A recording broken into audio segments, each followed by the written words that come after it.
நான் சிறுவனாக இருந்த பொழுது இங்கு வயதில் முதிர்ந்தவர்கள் இருந்தால் அந்த காலத்தில் எல்லாம் அதிகாலையில் ஒலிபெருக்கியில் பாட்டு போடுவார்கள்.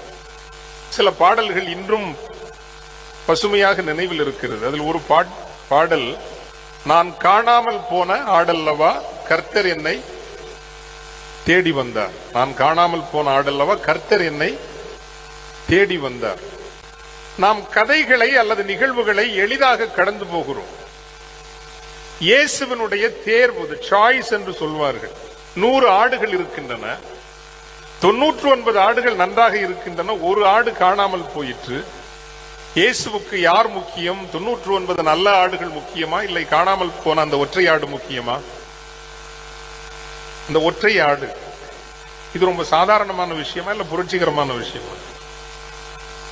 ரொம்ப ரொம்ப முக்கியமான விஷயம். ஏன்னா நம்ம பள்ளிக்கூடத்திலேயா இருக்கட்டும், வகுப்பிலேயா இருக்கட்டும், குடும்பத்திலேயா இருக்கட்டும், ஒரு புள்ள 20 வயசு வரை நல்லா இருக்கும், 21 வயசுல கொஞ்சம் தப்பா போயிருக்கும், கெட்டு போயிருக்கும்.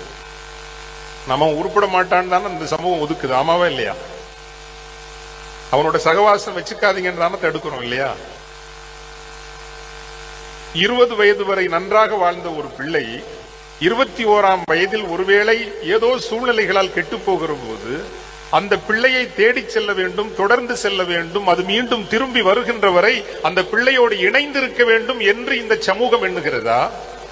இல்லை, அவன் மீது தீர்ப்பு எழுதி அவனை தீர்ப்பிட்டு அவனை நிராகரித்து மேலும் மேலும் சமூகத்தினுடைய விளிம்பு நிலைக்கு கொண்டு செல்கிறதா? இந்த இடத்தில் தான் அடிப்படை கிறிஸ்தவத்தினுடைய புரட்சிகர தன்மை என்பது அதுதான்.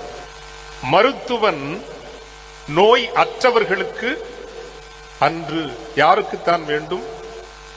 நோய் உற்றவர்களுக்குத்தான் வேண்டும். காலம் நிறைவேறிற்று, கடவுள் அரசு நெருங்கிவிட்டது, மனம் திரும்பி நற்செய்தியை நம்புங்கள்.